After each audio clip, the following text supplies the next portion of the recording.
My name's Melanie Walker. I'm the CEO of the Australian Alcohol and Other Drugs Council. In the interest of brevity, I won't give you a full spiel about the organisation, but some of you who've been around a while will remember the Alcohol and Other Drugs Council of Australia, ADCA, that was the peak for the sector for about 30 years before Peter Dutton was Health Minister a while back there. Anyway, it has taken us about 8 years to regroup and get some federal funding back for a national peak for the drug and alcohol sector. And happy to report that we have finally completed that mission and have some funding for a new national peak starting this financial year. So yay, here we are. Exciting times. So the membership structure is a little bit different than it was for ADCA. So AADC's members are the 8 state and territory peaks, DANA, the Drug and Alcohol Nurses of Australasia, APSAD, the Australian Professional Society for Alcohol and Other Drugs, AVIL, the Australian Injecting and Illicit Drug Users League, Family Drug Support, the National Indigenous Drug and Alcohol Committee, and we're making it part of our remit to get some funding back for NIDAC too. That's the next cab off the rank. And the Australian Therapeutic Communities Association is the other member. So rather than having individual members, we have members who are representative of groups within the sector. So that's who we are, and I'm really happy to be here this afternoon. So thanks for having me. Before we begin session 3, I'd also like to acknowledge the Ngunnawal people, the traditional owners of the land on which we're meeting here today, those of us who aren't online, that is, and pay our respects to elders past, present and emerging, and also to acknowledge the incredible support and contribution that the Ngunnawal people provide and continue to provide to the work of the alcohol and other drug sector here in the ACT. So first up this afternoon, we have Dr. Llewelyn Mills, who is going to be online, I believe, any minute now. We've totally got that. So Lou is a Senior Research Associate in the Specialty of Addiction Medicine Central Clinical School at the University of Sydney, and is going to give us a presentation on the impact of amphetamine-type stimulant use on clinical outcomes in opioid treatment program clients, which is something I'm personally really interested in. So I'm really looking forward to this presentation. Same format as before. We've got 7 minutes for the presentations, 3 minutes for questions, and everyone who's online, don't forget to punch your questions into the Q&A section so that we can read those out when we get to the 3 minutes at the end. Thank you, and take it away, Lou. Okay, hi everyone. My name's Llewelyn Mills. So I'm a postdoctoral researcher with University of Sydney and South East Sydney Local Health District. So the study I'm going to be presenting was part of a project that was funded by NCCRED. Let me just try and get my screen working.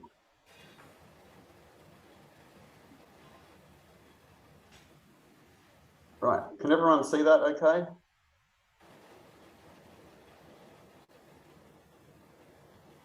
Yes. Okay, so I did all the analysis for this, but it's obviously a group effort. So Christy Mammon is head of the COPI project, which this study falls under.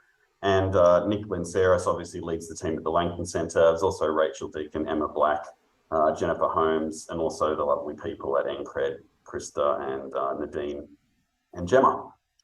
So basically, the background of this is that a significant proportion of clients in opioid agonist treatment, about a quarter of them, use amphetamine-type substances regularly. Now, evidence suggests that stimulant use leads to poorer outcomes of treatment for people who are in OAT.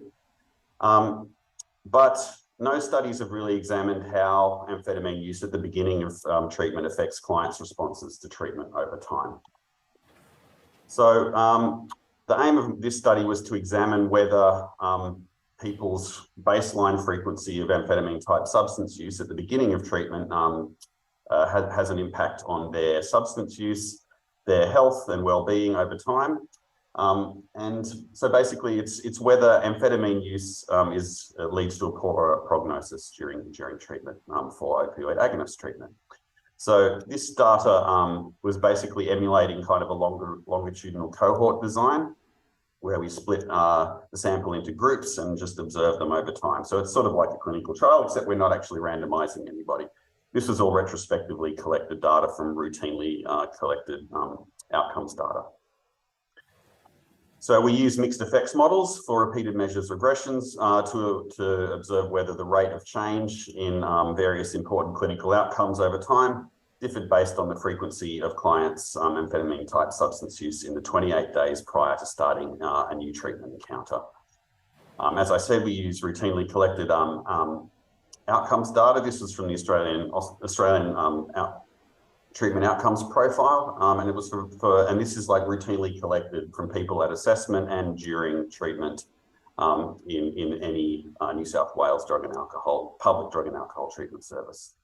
The data was collected from July 2016 to June 2019. Participants were any clients who were entering an opioid treatment program in one of 4 New South Wales LHDs.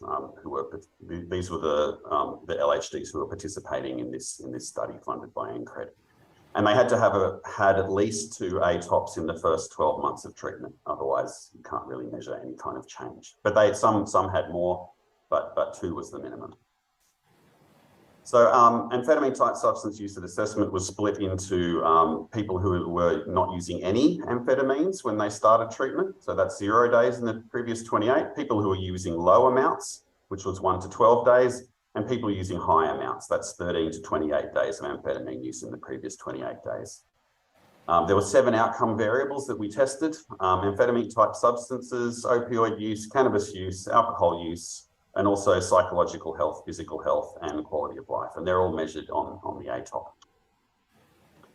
So these are the numbers that we had. At the start of treatment, we had 920 people. 708 of those hadn't used any amphetamines, 185 had used low amounts, and 27 had used high amounts. And you can see there that the number of people left at the end of each period, of each 3-month period, was diminishing at a sort of around about the same rate for each group.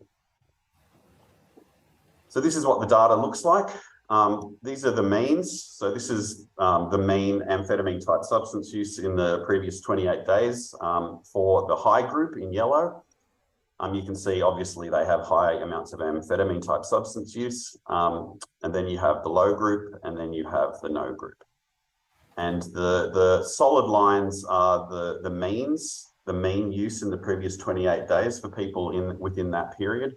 And the dotted lines are the predictions made by our models, our statistical models. And you can see here that amphetamine type substance use for people who are using a lot at the start is obviously very high, but as time goes on, that amount of use seems to diminish.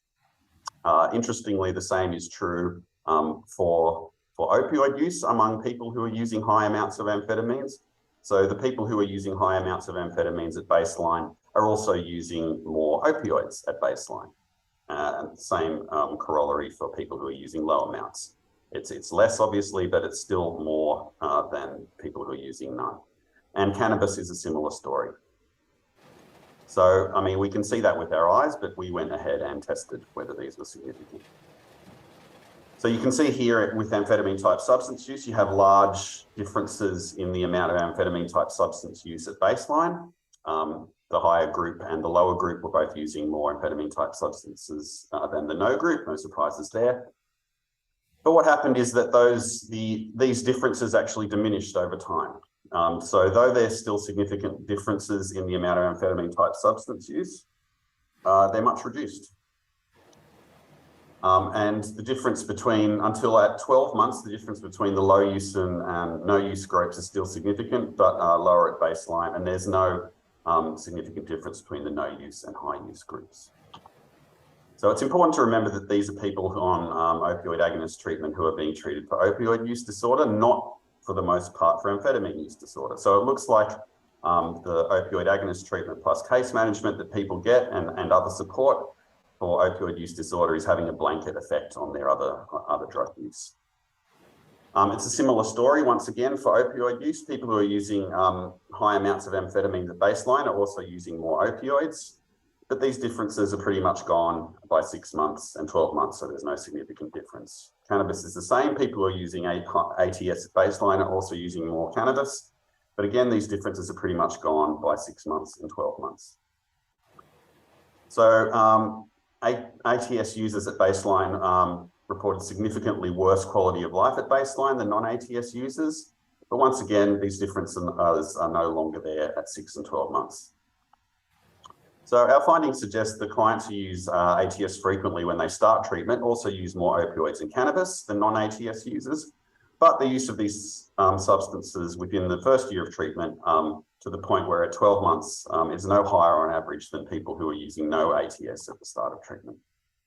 So psychological health and overall quality of life of people using high levels of amphetamines is poorer at the start of treatment than of people using no ATS, but also these differences subside over time until, like substance use, there's little difference between groups by the end of the year's treatment. So our findings suggest that opioid agonist treatments are associated with global reductions in use of a range of substances, including amphetamine type substances, and improvements in general health and well-being. So, I mean, this is encouraging because it means that as provided that people stay in treatment, their use of amphetamines doesn't really necessarily predict that they're going to be doing a lot worse than people who aren't. So the clinical implications are that for these clients using multiple substances, for clients using multiple substances, treatment for one drug can help reduce use of other drugs. And that extra efforts to keep OAT clients who are using amphetamine type substances at baseline in treatment to stop them dropping out may improve their chances of success to the point where they have a similar prognosis of clients who are not using ATS. So obviously the number we had was a number of people who were using high amounts of ATS was quite low by a year's time. But we've actually got some top-up funding from NCCRED in 2021. We're going to analyse a larger data set. We're going to look at treatment retention, do a qualitative study, and add some other factors. Thank you very much.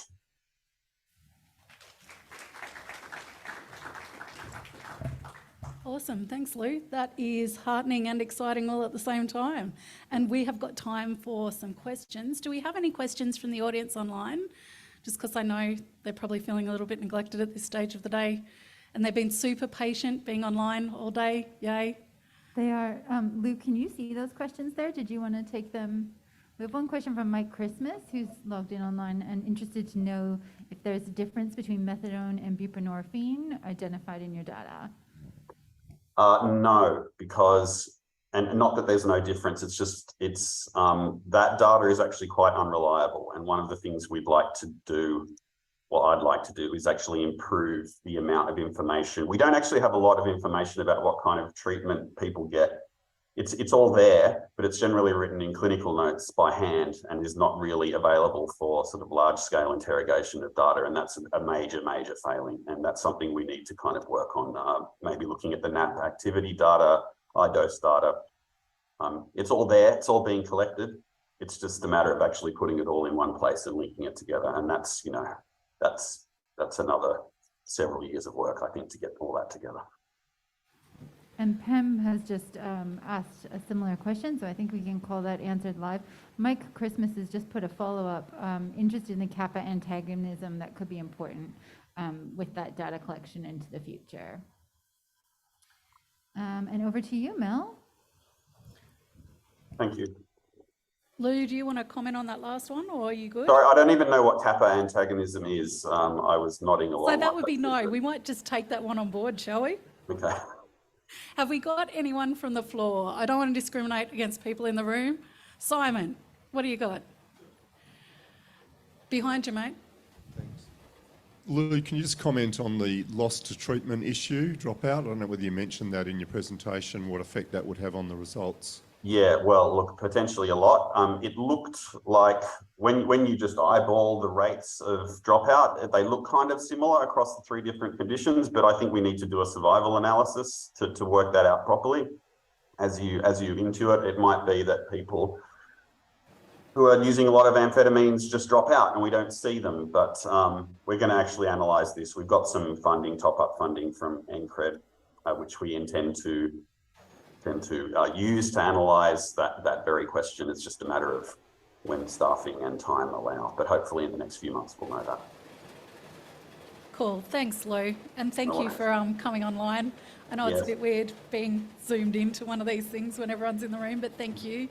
Yeah, I wish I was there. I wish I was there. Yeah, look, you're missing a big storm that's just culminating outside at the moment, so you might be happier at home, I think.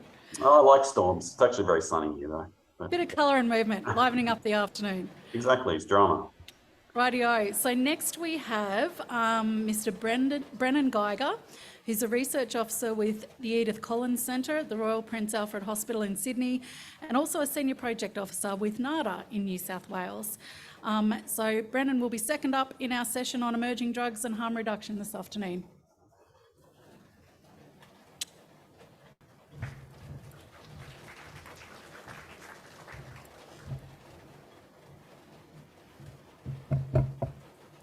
I've caught the lucky end of the weather by the looks of it, which is nice. Should be a pretty short and sharp presentation, this one, because unfortunately, as you might be able to see there by the title, this study joins many of which have been mentioned today that have had some COVID-related delays.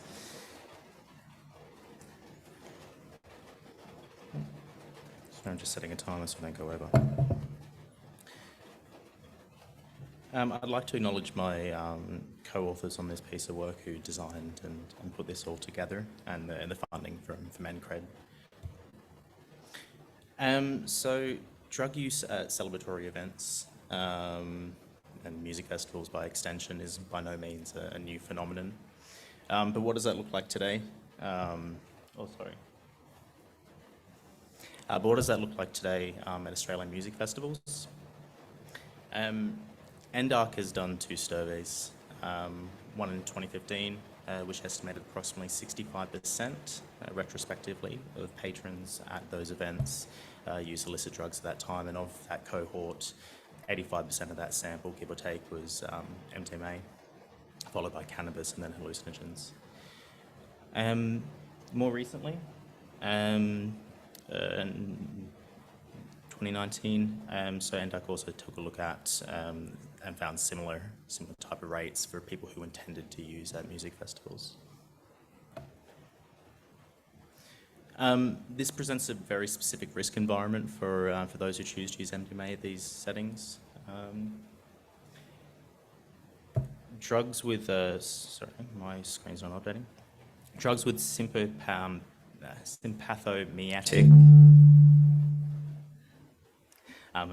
effects such as MDMA increase the risk of hypothermia. When you combine that with the warm weather in music festivals, which are typically held over summer, diuretics and dancing, the resulting dehydration and overheating can lead to serious complications and sometimes death.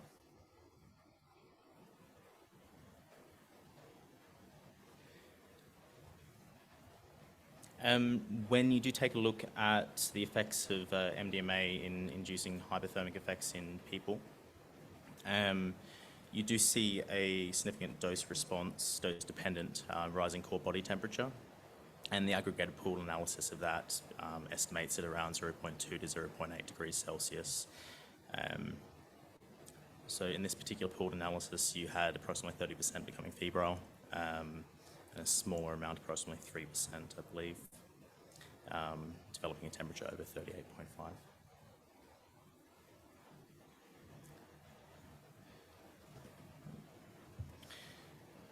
So the number of deaths related to MDMA in Australia over a period of 2001 to 2018 has been 392. The breakdown of that is predominantly in males with a mean age of 27 years. Predominantly 81% males. Of those 392, 7% of those deaths have been specifically related to drug toxicity at music festivals or dance parties. So the public policy response to this issue has been controversial, and some have deemed it to be harmful. Commenting too much more on that. So we hypothesised that wearable thermometers could be used to detect high body temperatures and could be part of a broader health strategy to reduce the risk in music festival participants, and that could be delivered alongside other harm reduction initiatives. So our original design was in 2 phases. The first phase was to test the sensitivity and specificity of these wearable thermometers in hospital patients who did have temperatures. And then we were going to assess the acceptability of these stickers among patrons in clubs throughout Sydney. Then moving on after that, we intended to test those at music festivals and hone in our delivery of health messaging that we had there. However, COVID did not let that happen. So our hospital patients were then very quickly off limits coming into COVID-19, as were dance clubs in general, and certainly music festivals as well.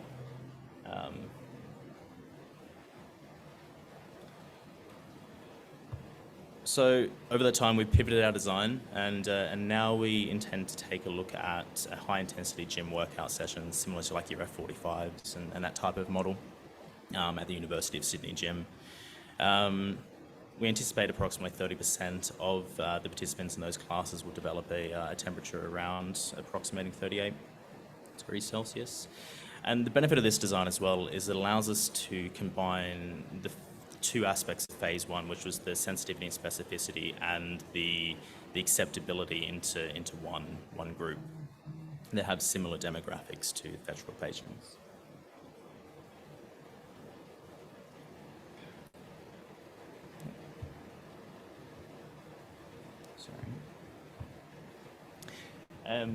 Sorry, I'm just looking at the screen because it's hard to see over there. We have 3 brands of commercially available wearable thermometers. You can see an example of them down there on the bottom. Those ones I believe are called fever bugs. And we intend to use those in 4 different locations, on the forehead, the chest, the forearm and the wrist. And we're going to reference them against a sublingual thermometer that you'd see in the emergency department. We're going to take 4 temperature assessments, pre-workout, mid-1, 2, and post-workout, and those are integrated into the typical rest breaks that are in those classes. And there's 2 surveys as well around the acceptability that we're going to take a look at there. One's a pre-workout survey, one's a post-workout survey. I think it's really important that we do see the acceptability of how these work in a dancing-esque type environment. As you can imagine, it might be very difficult to read the temperature on your own forehead. And so the discussions of the implications that it has the potential to add to a complementary addition of harm reduction initiatives at music festivals to go alongside various aspects like pill testing and chill out spaces. Also enables some peer-based harm reduction initiatives to develop as well, and allows also for, off the back of that, some early intervention where people do start to develop those really high temperatures, so that they can be reversed sooner than later.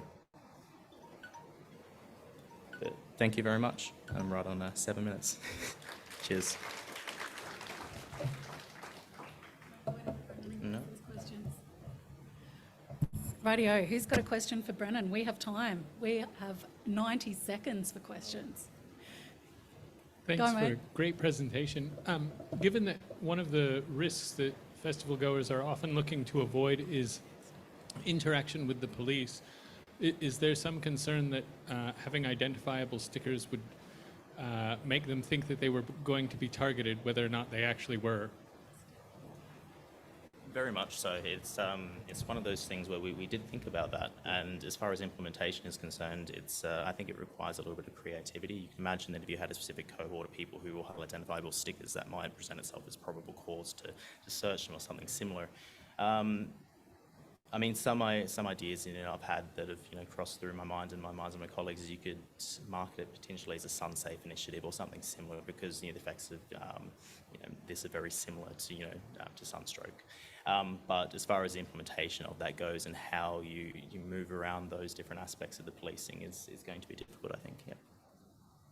They also look kind of cool. There's some novelty value in this. They do look cool, and there's another aspect to those as well, as they're quite cheap, and so those are the commercially available ones that are primarily designed for infants, but you can print them up to look less necessarily like anything. So you have the opportunity for health promotion messaging to be associated with those as well, depending on who wanted to sponsor the production of those or integrate them with their programs. One more, Steph. Thank you. Thank you for that. My question relates to the first question in regards to the potential deterrence people might experience from police presence. I'm wondering about the data that's collected, because is that possibly health data, like sensitive data, and how like information is generally shared on site as part of emergency management team at festivals? What about police wanting that data? Like, is there any way that it can be not shared? Sorry, I just struggled to hear a little bit. The data specifically that is collected on site. Steph's got a legal background. She's asking if potentially gathering the information from this trial would be something that police on site might want to have shared with them, and has that danger being factored into the trial idea. So the principles from the first phase of this study is that we've designed it so that it is completely anonymous. We don't ask anything that really exposes anyone to any legal recourse at the beginning of this study in phase 1, and we've designed that so that it's not able to be reconstructed. Similarly, moving into phase 2, where you would take a look at this in the festival setting, we would also negate those type of things by having it such that we never collect the information to begin with.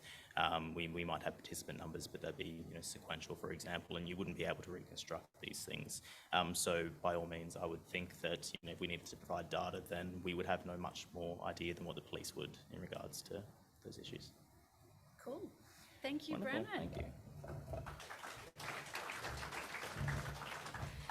And now we're going to another online presenter. We've got Associate Professor Amy Peacock, and I'm assuming the waving means that we've got her, yeah?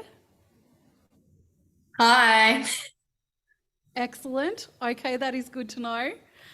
Radio Amy, you're going to talk about risk communication for people who use drugs, awareness of, behavioural responses to and preferences for dissemination of drug alerts, yeah? Yeah, I think I can cover that today. Hopefully. Awesome. Thank you. Take it away. Oh, and you're all sorted with my slides, Mel? Seeing them okay? Yeah, mate, we've got them. Lovely. Sorry, you guys are just tiny little dots to me at the moment.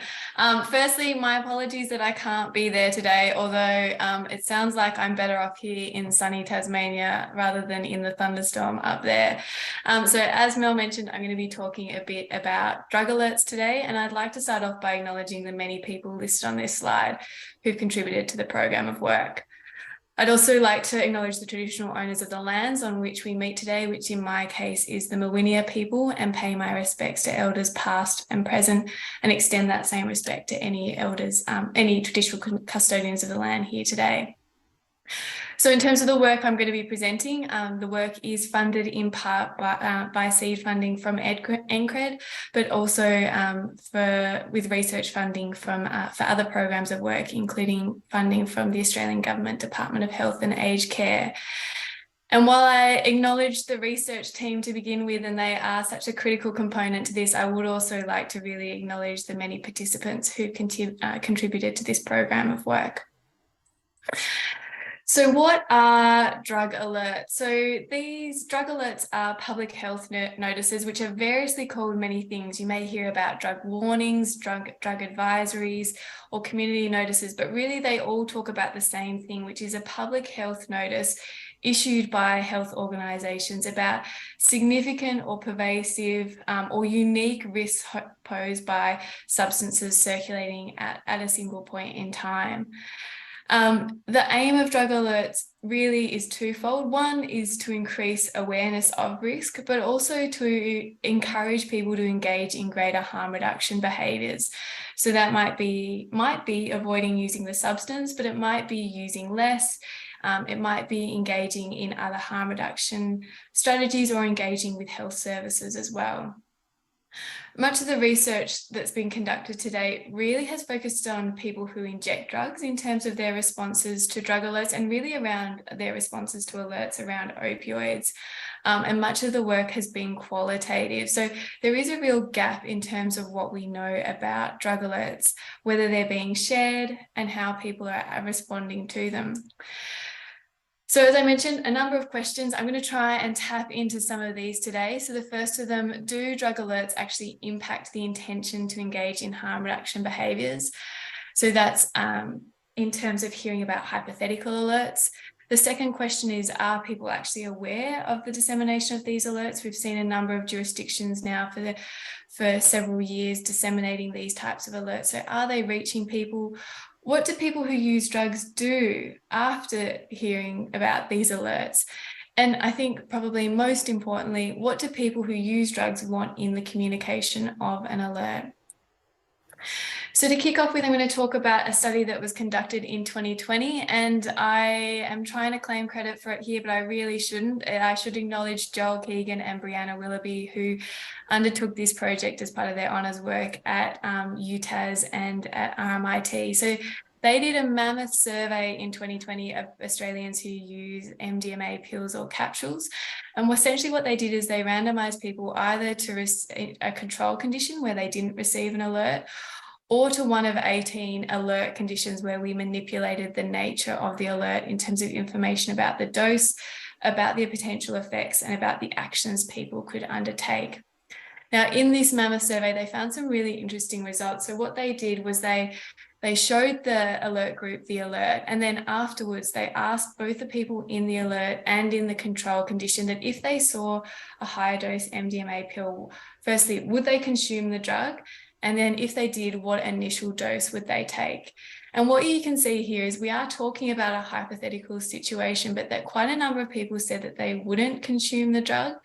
And a number more said that they would use the drug, but would reduce their initial dose. So while it was randomized, we controlled for a number of different factors. And essentially what we found was that the alert group were 3 times more likely to avoid MDMA versus taking less or the same or a greater amount. One other thing I'll really quickly note here is when we compared across the different alert conditions where we manipulated factors around dose, effects, and actions to reduce harm, we didn't see differences between the alert groups. So it was really about that dissemination of the alert. Moving to the next study that we've undertaken, again, I just want to acknowledge the drug trends team who contributed so much to this piece of work, but the data that I'm presenting here are from the 2022 EDRS and IDRS interviews. So these are interviews with people who regularly use ecstasy and other illicit stimulants recruited across all Australian capital cities, and people who inject drugs recruited across all capital cities. What we did here is we asked people, had they seen a drug alert in the last 12 months? And as you can see, we see quite decent numbers of people reporting that they had seen an alert, higher in the sample who report regular use of ecstasy and illicit stimulants, but we still see around a quarter of our national sample of people who inject drugs who report seeing an alert. And I guess one thing I find really interesting about this slide is that we see alerts publicly disseminated in a few key jurisdictions, so particularly in New South Wales and Victoria, but you can see here that across our samples, across the states and territories, we see people reporting awareness of these alerts. So they do spread, they are disseminated more widely. I think keeping with those same 2 samples in the 2022 data, when we ask them about how they heard about the last alert, this is really reinforced when we see the dominance of social media and also TV to an extent there as a means of communicating about alerts. While these online platforms or digital ways of communicating are important, we definitely can't ignore the importance of face-to-face communication, which was the main way that people who inject drugs in particular said that they found out about alerts. And in terms of who they found out these alerts from, so the last time in both samples, we see that people reported that a friend was really the main person to tell them about it. But again, we see the importance of that face-to-face contact, including contact with harm reduction organisations there. We asked people about what was the last alert that they'd seen and what they did in response to that alert. And the one that was most commonly endorsed by people who use ecstasy, probably is no surprise. The most common alert they reported seeing was ecstasy containing other drugs. So we asked them about a range of behaviours. I would say, so when we ask them about this, we see that a number of people say that they didn't change their practice. It is important to keep in mind with this that we asked everyone who had used ecstasy and had seen this alert this question. So it might not have been that they were intending to use the drug, but we do see around 1 in 10 people reporting that they engaged in greater harm reduction behaviours, including obtaining drugs from a trusted source and avoiding using drugs which might match the alert. In our sample of people who inject drugs, the most commonly reported alert endorsed as last seen was heroin containing other drugs. And it's a similar picture in that we see a number of people reporting engaging in greater harm reduction behaviours. So this is all about a behaviour change here as well, as important to note. So if people were already engaging in harm reduction behaviours, they may not have necessarily noted this as a change in behaviour. The other really interesting finding that I take from these results is the importance of drug alerts as a dissemination tool, as something that goes through social networks. And what we did also ask people was whether they had shared that alert with others. And you can see that the majority of people in both samples who'd seen a drug alert then passed that information on to others. The final piece of well, probably not the final piece of the puzzle, but the next piece of the puzzle is around how people want, what people want to see in the communication of alert. And this is work that is ongoing at the moment. So we have ethics approval, unfortunately, COVID, and then me having a small child threw a bit of a spanner in the works with this one.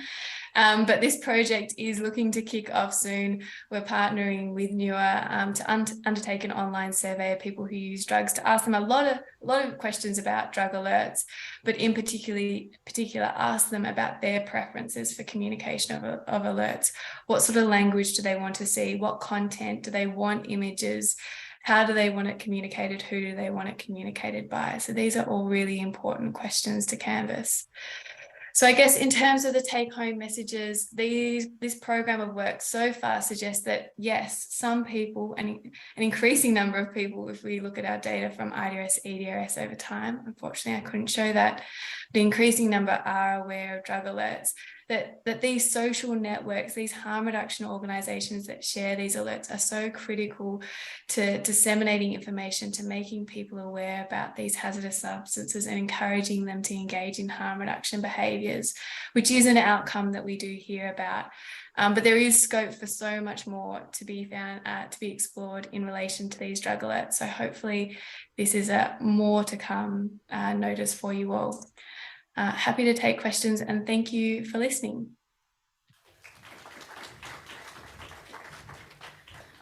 So, mate, I think you're going to be off the hook for questions because we're actually running a little bit over time. Oh, no, that's my fault. Sorry. No, that's okay. But I just want to leave that slide up for a second because Amy, because she took up 2 minutes of her question time, is really happy to take everyone's questions via email, aren't you, Amy? Yeah, of course, please. Send them through. Thank you. Thanks. Thank you for coming in and doing this for us. No worries. Okay, so next we have Dr. Robert Page, who is Staff Specialist with the Alcohol and Drug Service at St Vincent's Hospital in Sydney. And Robert's going to be talking about co-designing a fixed-site drug checking service at Sydney's Medically Supervised Injecting Centre. So more exciting developments in harm reduction. Thanks, and more barriers, alas. G'day, I'm Rob Page, and today I'll be speaking about the co-design work that we've done with clients of the Supervised Injecting Centre in Sydney for our project. Green arrow? Excellent.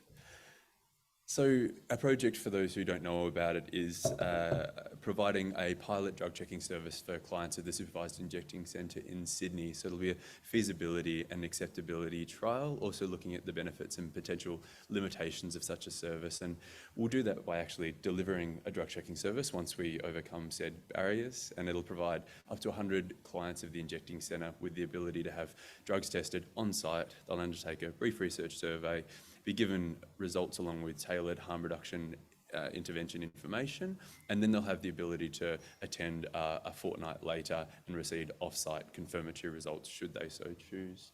I'd like to thank all the partners involved in the project and also thank NCCRED for their funding. So I'm only going to be speaking today about this co-design work with the consumers of the service. There's lots more that I could talk about. As we're aware, research and projects should involve all stakeholders, including end users, meaningfully and equitably in the design process. There's been a fair bit of work done in this space in Australia and overseas. I note the folks here who are working on the project in the ACT, and huge props to you and respect for the work that you've done there, both in co-design and in having that service running well. But also Susie Nielsen's done some really good work in the fentanyl testing space at the Drug Consumption Services in Australia. And I know Pill Testing Australia's work in this space.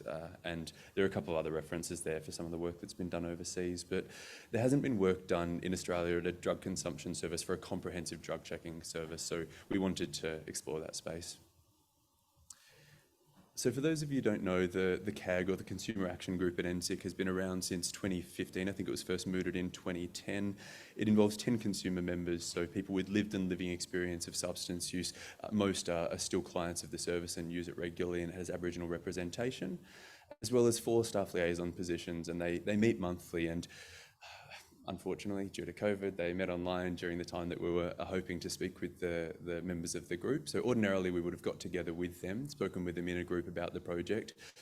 Instead, we provided them with a lot of information about it as we were developing the protocol. And before finalisation of the protocol, but as we were still developing it, we invited people to contribute and to provide feedback, and so that we would be able to shape all of our systems to hopefully serve the community there as well as possible. So we invited all members to contribute. 5 responded, but 1 couldn't be contacted. So we spoke with 4 members via phone and did semi-structured interviews with them, and all were reimbursed for that time. So we spoke about myriad themes along the way, and I won't talk about all of them, but I wanted to speak about those aspects that really practically impacted how we developed our protocol and the survey, and how we're going to deliver the service. So some of you probably will have been to MSIC. It involves 3 stages there. Stage 1, where people come and check in. Stage 2, where people are actually injecting drugs. And stage 3, where they might chill out afterwards, have a cup of tea or coffee, or engage with nurses or social workers. And people were really very clear, stay out of stage 2. People are busy there. That's where they're doing the thing that they've come there to do. But stage 1, where there's a couple of clinic rooms, or stage 3 would be extremely acceptable. So MSIC staff agreed stage 1, those clinic rooms would be ideal. So that's where we'll be doing this. As far as the duration goes, there's been a decent amount of research already done into how much time people are comfortable spending having drugs tested. One of my favourite, I think, research publications from overseas, from Canada, is "We don't got time for that, man. We're trying to get high," indicating that people really do want to spend a relatively limited amount of time to have their drugs checked. Well, a certain subpopulation of people who use drugs really value their time. So people felt that 20 minutes, maybe up to 30 minutes, was adequate compensation, would be appropriate. So we ensured that our survey was relatively short to make sure that we'd be able to fit in within that time. Everyone agreed that participants should be compensated, so they will be. People preferred cash, so they'll be provided with cash. $20 is the amount that they'll get, and people thought that was quite reasonable. It was felt by some respondents that a certain proportion of people will participate regardless of how much they're compensated, because they're really interested in finding out what's in their drugs. I guess we'll find out how many people that applies to, but it'll be interesting to find out.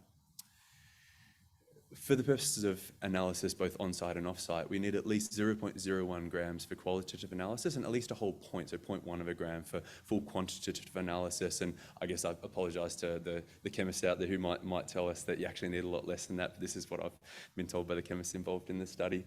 And so one of our respondents advised that a picture showing the amount required would be absolutely vital to be able to say to people, this is what we're looking for. Comparing a whole point, which is that amount there next to the $2 coin, with a 1/10 of a point, which is a tiny fraction, would be much more likely to lead to people getting involved. Some people felt that, half of our respondents felt that that amount would just be so innocuous, such an inconsequential amount that people would just give it to us without an issue. And half the people felt that it would be an amount that people would really, really value. Like, people often value every skerrick of the drug that they've got because they've done a reasonable amount to get that drug in their possession. But everyone felt that $20 would be an adequate amount to get over that barrier. As far as promotion and recruitment to the study, so concerns were raised by all about the way that mainstream media in New South Wales views pill testing, drug checking in this setting, in particular through the events over the last sort of 3 or 4 years or so. So everyone agreed that mainstream media and even social media might not be appropriate, but internal promotion by members of the consumer action group and via clients themselves and word of mouth would be fine. Also engagement with and communication with NUA, the local peer rep org, and with Kirkton Road Centre, a local and friendly primary care centre that sees a lot of our clients there, would also be appropriate organisations to disseminate information about the study. And a couple of respondents also suggested informing local NSPs, drug health services and friendly GPs if it came to it. So I guess we'll see how recruitment goes, but it's useful to know that we might be able to expand the audience should we need to as far as promotion goes. Everyone that I spoke with was really, really excited that this was being considered and were hopeful that this would get up just as soon as possible. No one felt that MSIC clients would have any specific legal concerns regarding having their drugs checked. It's been something that's commonly reported through the literature overseas and in Australia, but I suppose because people can possess otherwise prohibited substances legally at the injecting centre, there's no additional legal issues associated with having your drugs checked. And everyone felt that consumer involvement was extremely important at each stage, but particularly with recruitment and results delivery and harm reduction information delivery. So we're going to aim to have that at every step that we possibly can. And finally, I'm mindful of the time. There are barriers. We've gotten over quite a few of them. We still have a couple to get over before we can actually test drugs and do the surveys. And I've kept the CAG and the consumers involved through this, I guess both to apologise because they're also stoked that this might go ahead and now they're frustrated by delays. And this was a very verbose response from one of the consumer action group members. She's a wonderfully verbose person. She gave permission to present that. And I thought it was kind of great when we talk about harm reduction, particularly novel harm reduction interventions, how they're often viewed in a very conservative way and how this impacts people who might intend to use drugs. Thanks, everyone.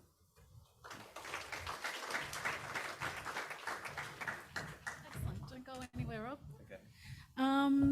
Questions. Let's take one from online first if we can, because I think I snubbed them at the last round. We got any online ones? No? Okay, let's throw it open. And there was one down the front here, I think, first. Hi, Rob. Hey, I was just interested, I guess, people potentially interested clients using this as a quality control service to test their dealers' products, and are you anticipating any blowback from dealers in the area? Yeah, that's something that MSIC staff members and members of the Consumer Action Group, they said that they had a small amount of concern about that, but they didn't think that it'd actually be an issue because when that was raised as something that was found in the literature, everyone said, yeah, but if people are getting crap drugs, they know they're crap because they use them and they can feel that they're crap. So it's not going to make a big difference if they have them tested and find out that they're poor quality. So it wasn't perceived that that should be a significant limitation to such a service getting up. Yeah, exactly. They might be able to say, hey, I had it tested and it's actually like this. But hell, I mean, that's the way that things go with drug checking, and maybe it has a positive impact on the currently unregulated, uncontrolled, prohibited drug market, right? We'll see. We're all about quality in the AAD sector, aren't we? Stay out of that one, yeah. Excellent. Rightio. Well, we should probably keep cracking. Thank you. And don't forget, everyone, we've got our in-person networking event from 4 till 6 p.m. So any questions that you don't get to ask in this session, you can always ask at the end. So now we have Mr. Jack Freestone, who is working with ACON and is also a PhD candidate with the Kirby Institute. And he's going to talk about GHB cultures, practices, and experiences.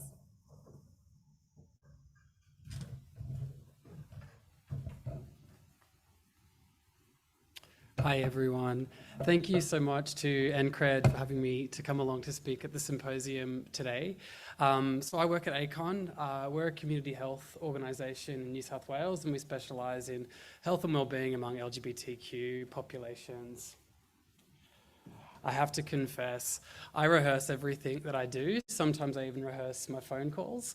And when I was rehearsing for this presentation yesterday, it went way over time. So I'm just going to stick to some key findings that I really want to focus on. And the first thing I wanted to focus on when talking about the GHB cultures, practices and experiences study is that this has been a really meaningful partnership with community-based organisations. So I'm here working for ACON, but we also partnered with WAC in Western Australia and Thorn Harbour Health in Victoria as well. And I think that meaningful engagement with community-based organisations and people who use GHB has positioned this research really nicely to be immediately translated into practice. And that's kind of what I want to focus on in the presentation today, how we're going to translate some of the education priorities that have been revealed in this research into some of our work at ACON. So we used some of the findings from this research to inform our 2022 Mardi Gras GHB harm reduction campaigns. And I'm going to talk to you about some work that we're going to be focusing on in the lead up to 2023 and World Pride, and some of the education work that will glean from the research findings from the GHB cultures, practices and experiences study.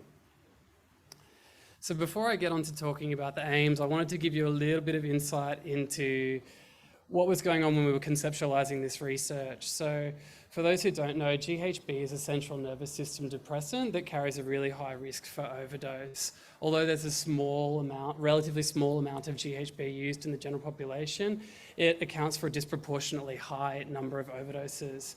And when we were putting together this research, we were hearing anecdotal reports from emergency departments that GHB overdose was increasing, and those reports were also validated by some of the emerging evidence base. So there's a sense that GHB is a drug which has existed for quite a long time, but it's sort of an emerging drug of concern in terms of GHB overdose. The other thing I'll point out here is that we know that LGBTQ populations use GHB at a much higher rate than the general population. So we really focused on LGBTQ populations in this particular round of the research. With that, we had some aims. The first thing we wanted to do was really talk about what people liked and didn't like about GHB. We wanted to find out about what their harm reduction practice was, and we also wanted to explore experiences around GHB dependence, withdrawal, and overdose. So to do so, we interviewed 31 people who identified as LGBTQ who'd used GHB 3 or more times in the last 12 months. And we did semi-structured interviews, and those interviews focused on harm reduction, knowledge and practice. We also focused on practices around sex and communication, and we focused on overdose experience as well. We analysed our data using a thematic framework methodology. The only thing I really want to point to on this slide is that in our sample, we didn't have anybody who was using GHB daily or more often. So our data don't really speak to experiences of dependence and withdrawal around GHB use. When we talk about frequency of use, we had people using from 3 or 4 times a week to about 3 or 4 times a year. We also had people from all over Australia.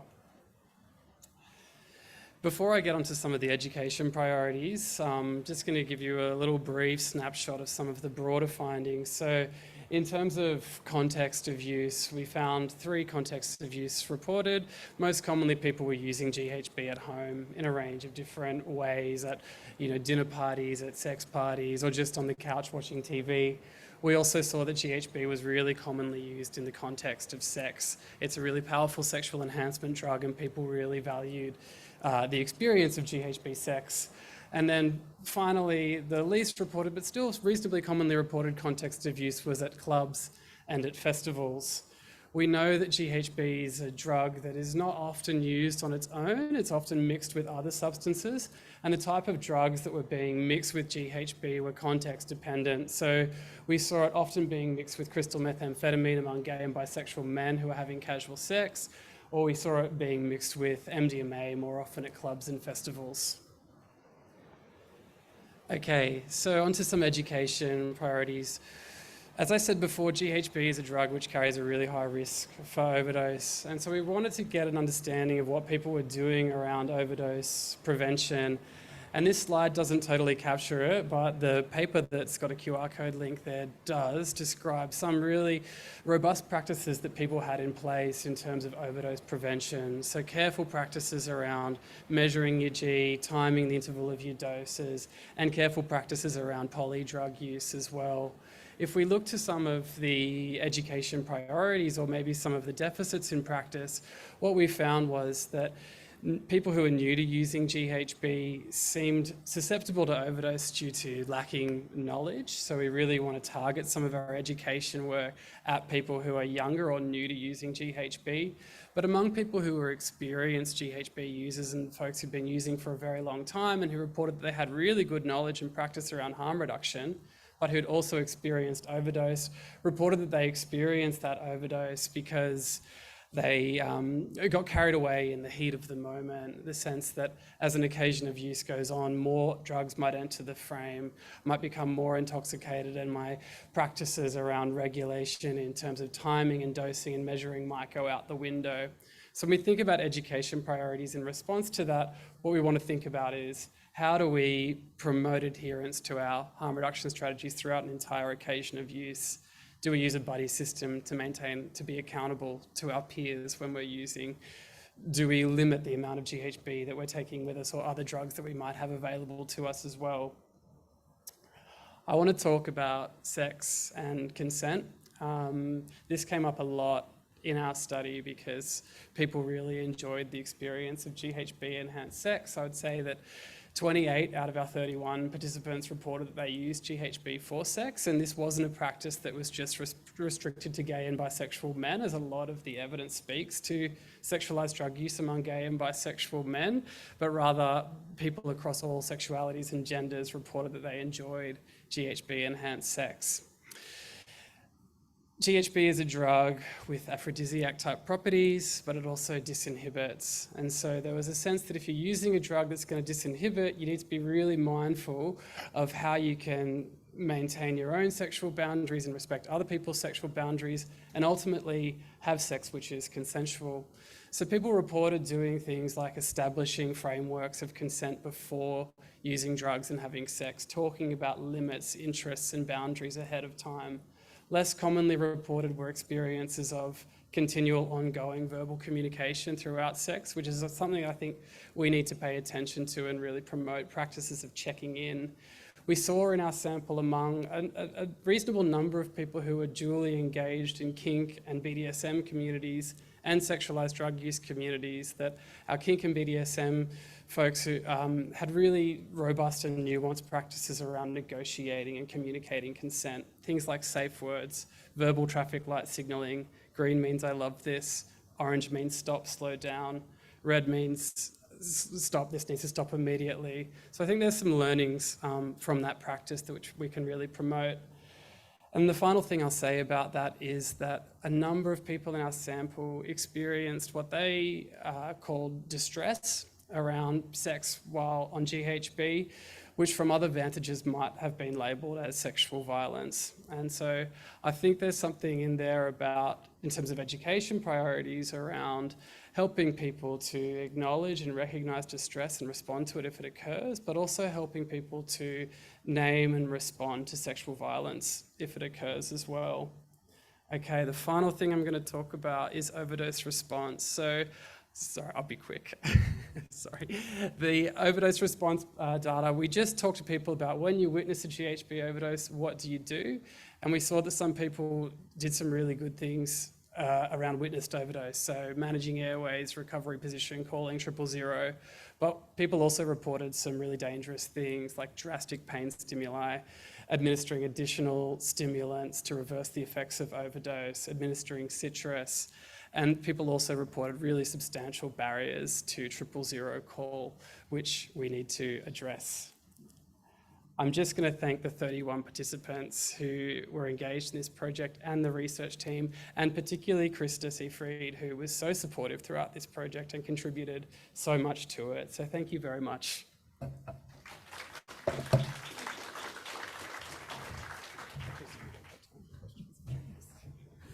I loved that presentation, Jack, and I think it was worth the extra couple of minutes because you went to multiple angles of harm reduction, and I think that's been one of the real strengths of this session so far, is the inclusion of peer-based organisations and peer-based perspectives and the extra insight that that brings. So thank you for giving us a couple of extra minutes on additional harm reduction stuff. Thank you. Okay, but we don't have time for questions for Jack. I'm really sorry, because I know there'll be heaps, because that was actually really interesting. But we do have to go to Dr. Penny Hill, otherwise Nardine will have no time to do the roundup at the end. So Dr. Penny Hill is going to talk to us about implementing an Australian National Prompt Response Network for emerging drugs. And obviously everyone knows Penny is the Prompt Response Network lead and Emerging Drugs Research Fellow at NCCRED.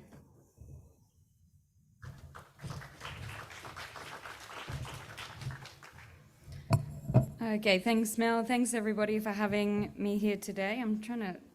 Why isn't this way? I'm trying to time myself so I don't go over, but let's see.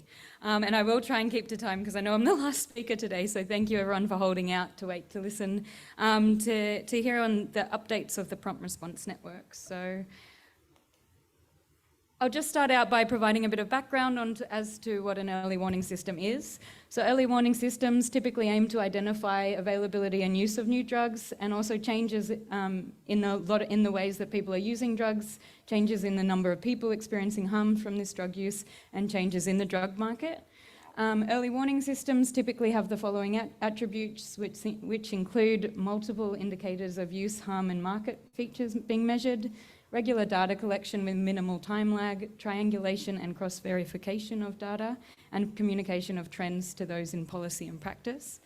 So at NCCRED, we are developing out what is called the Prompt Response Network. So it's a national network bringing together existing and emerging early warning networks across the country. So the Prompt Response Network, our mission is to coordinate participants to share information and knowledge for timely public health responses that reduce the harmful effects of emerging drugs. So I will acknowledge that we are funded by the Department of Health and Aged Care, and that this is if we use the term early warning system, this is a bit different to some other early warning systems we see internationally. So we're really focused on public health approaches and that rapid sharing of information across different jurisdictions here in Australia and across different groups of people. We have 3 objectives to help us deliver our mission, which is establish the national network, develop communication and response protocols, and identify and disseminate information and knowledge needed to support timely health responses. Our current governance structure is made up of 3 main guidance groups. We do imagine, now that we've done a huge amount of scoping and consultation for the project, that our business as usual governance structure might change a bit. But the guidance groups that have contributed to getting us to where we are so far and really getting the ball rolling on building out this network have come from the jurisdictional guidance group, which is made up of lead agencies from each state and territory who are working on sharing information and signals locally. Some producing drug alerts publicly, some share information across different agencies locally. We also have a peer advisory group, which is made up predominantly of members from AVIL, the National Peak Peer Org, and all state and territory peer orgs that make up the AVIL network. And we do have an implementation group as well, which is made up of members from NCCRED, NDRI and NDARC. This is just a bit of a map of the networks that we've kind of started off with for the PRN and who we're engaging with. There's a whole range of different networks across the country that I hope will be included and feed into the PRN as we expand the project. But we just started out, as I said, with that jurisdictional group, the local early warning networks that are operating currently in different jurisdictions. We also have members from states and territories that their local early warning networks are still emerging and developing. As I said, we've got the AVIL group, and this is just representation of the fact that we have peers from each state and territory involved in the development of all the components of the PRN. And we also work with the EDNA network, the Emerging Drug Network of Australia, who is currently collecting data from WA, South Australia and Victoria, but is planning to collect data very soon in some of the other states and territories.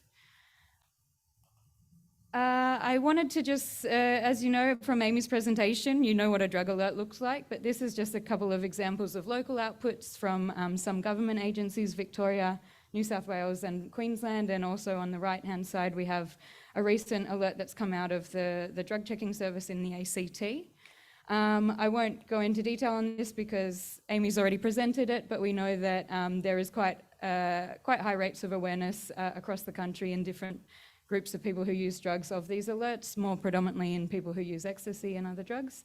But what I want to speak to more today, after Amy's done her presentation on the drug alerts and then how those kind of risks are communicated to the public, is going to show you how much information or how much work is done to actually get those drug alerts out to the public. There is a huge amount of work occurring in each local jurisdiction, making decisions as to what information they can make public, or either public or to different agencies locally.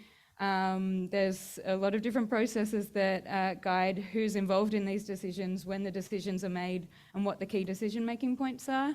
So we did a huge scoping and collaborative consultation process to map out all of the local systems and how they work and who's involved in them in each state and territory.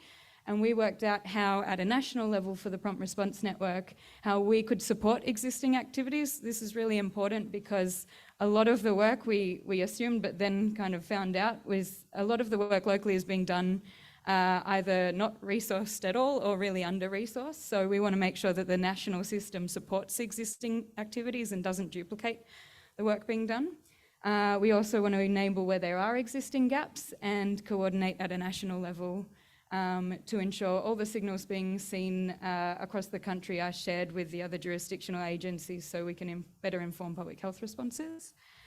This is just a diagram of some of the key process steps that we've identified through that mapping process.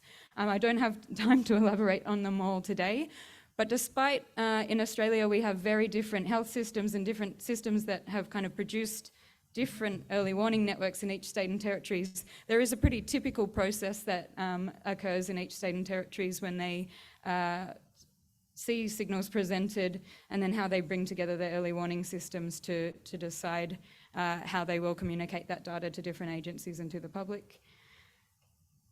So I'm already at 6 minutes 30, so I will now just quickly run through some of the components that we are in developing. Most of them are really, really close to being launched for the Prompt Response Network to ensure that we are meeting our mission and coordinating participants to share information to better inform the public health responses. I've got them all on this slide, but I've got individual slides for all of them. So one of the predominant things that came out of the mapping is that we needed some form of national signal register. So this is a register which all lead jurisdictional agencies can feed their signals in from all their various data sources to ensure that they can put the signal in and create a warning for other jurisdictions to log in and see what's happening in other states and territories. This is part of the Prompt Response Network that will most likely remain just limited to the jurisdictional agencies feeding into it.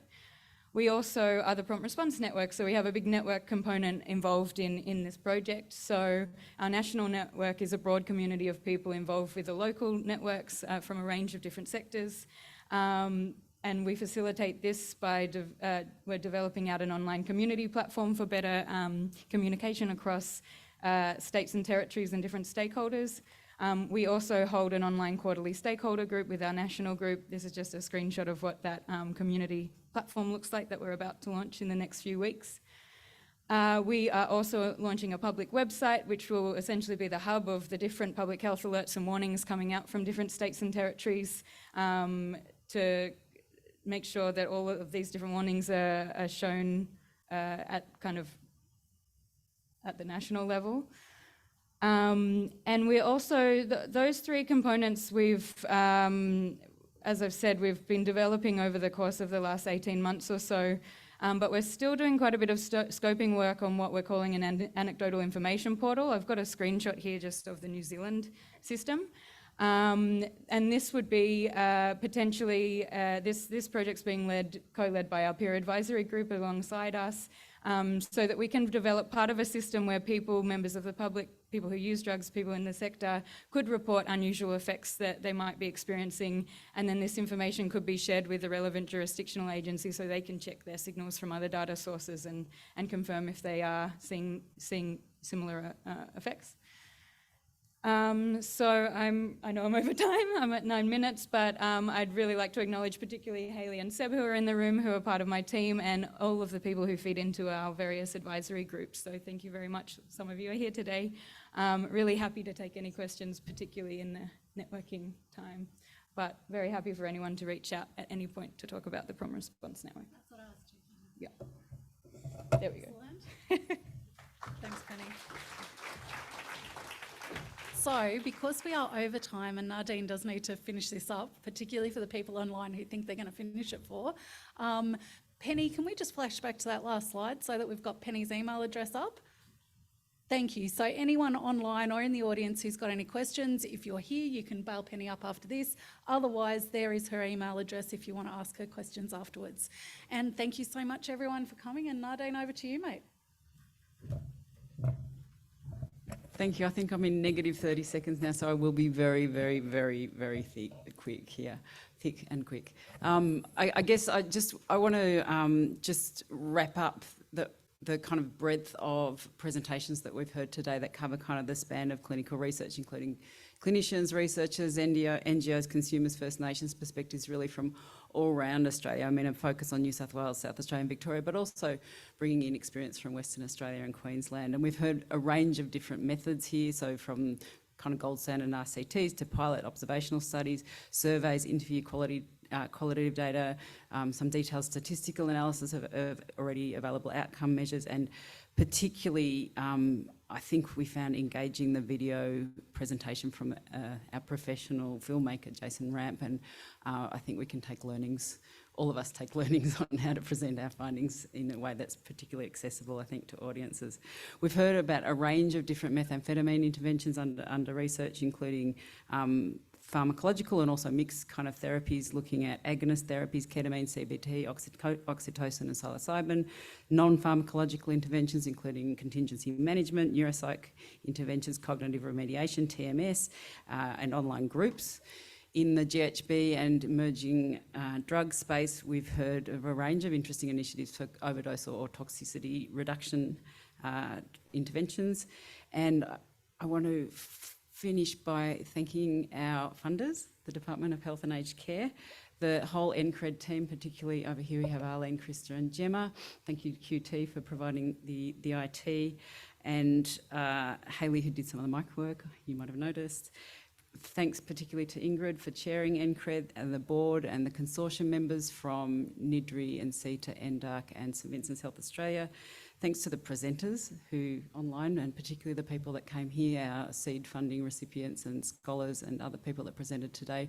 Really appreciate all the work. I mean, we only gave people 7 minutes, so but represents really several years of work to culminate in what we see here. And I find it particularly interesting hearing about research that isn't finalised and polished in the form that we get in a published paper, and does expose some of our thinking, that we can kind of stimulate thinking amongst ourselves to really think about what are we doing, who are we treating, what are the outcome measures, what's success, what's failure, who we should be involved, and how we sort of segment different kind of interventions rather than put everything together into the sector and some kind of homogenous all people who use drugs of all drugs, and we're just aiming for total abstinence from everything. That we're really trying to nuance some of that kind of research effort here together, I think.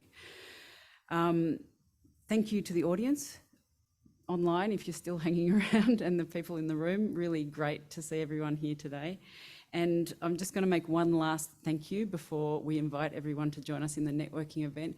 And that's, I think, particular thanks to Robert Alo, who chaired our NCCRED Clinical Research Network Working Group. He's came out of retirement to help us both with NCCRED as a mentor, but also to chair the group. And he's now promising us that he really is retiring by the end of the year. So I do want to just thank you, and with a little card for you. Thank you.